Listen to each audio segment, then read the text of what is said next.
क्या आपको भी माहवारी नॉर्मल से ज़्यादा आती है, जिसको हम कहते हैं माहवारी का ज़्यादा आना या मेनोरेजिया? अब हम कब कहेंगे कि माहवारी ज़्यादा आती है? जब किसी लड़की को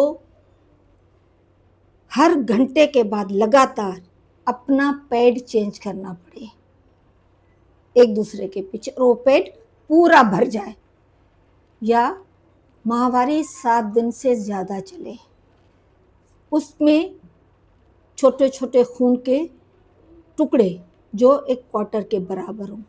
हम ज़्यादा, जैसे नॉर्मल में हम कहते हैं 5 जो टेबल स्पून है वो खून आता है, इसमें अंदाज़ा हम इस तरीके से लगाते हैं कि 80 ml, तो इसका मतलब यही है कि दिन में एक एक घंटे के बाद। और कभी कभी जहाँ पर जो नॉर्मल पैड एक चेंज करती है या एक कपड़ा जो करते हैं, उससे उसको डबल करना इस्तेमाल करना पड़ता है, यानी कि डबल पैड।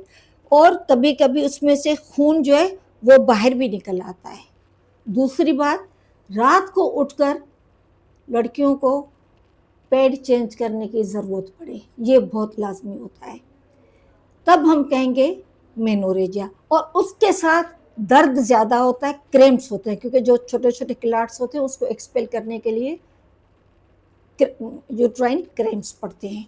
थकावट, जिसमें थकावट, खून की कमी, किसी दिल काम में दिल नहीं लगना, ये जब किसी को हो तो उसके रीजंस अगर हम देखें कि कौन से होते हैं, सबसे most common cause hormonal imbalance.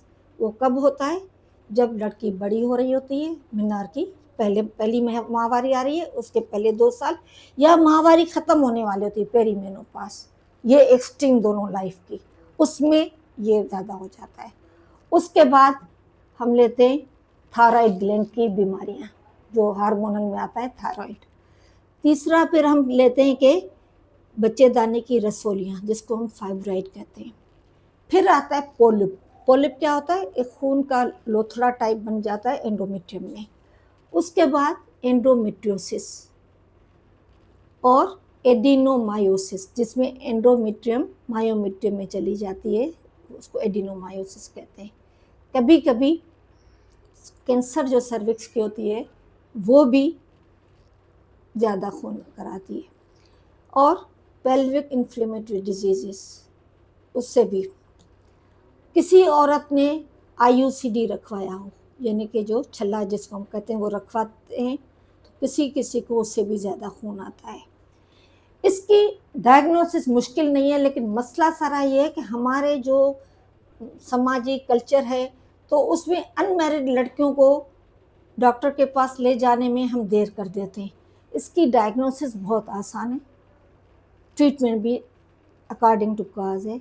Diagnosis में जब हम हिस्ट्री लेते हैं पता चल जाता है, कुछ लेबॉरेटरी टेस्ट होते हैं, उसके बाद अल्ट्रासाउंड से बिल्कुल पता चल जाता है कि एडिनोमायोसिस है, पोलिप है, या हार्मोनल टेस्ट करवाते हैं। दूसरी PCOS जो होती हैं उसमें भी कभी कभी ज़्यादा माहवारी आती है। अगर किसी लड़की को या औरत को ये सारे अलामत हो रहे हो, तो खुदा के लिए सिर्फ ये नहीं कि आप दर्द की गोली और खून बंद करने की गोली लेकर इसको इग्नोर करें। जैसे हमारी बड़ी अम्मियाँ कहती हैं कि हमें भी तो आते थे, तुम्हें आते तो क्या हुआ, वो ज़माना और था। अब डायग्नोसिस है, तो डायग्नोसिस आप करवाएंगे तो जो सेकेंडरी पब्लिक हेल्थ इशू है एनीमिया, जो औरतों में 49% से भी ज़्यादा है, उसको हम रोक सकेंगे। जब खून बहना कम हो जाएगा तो खून की कमी को भी हम रोक सकेंगे, और एक क्वालिटी ऑफ लाइफ जो है ना, वो हम किसी औरत को हेल्दी लाइफ दे सकेंगे।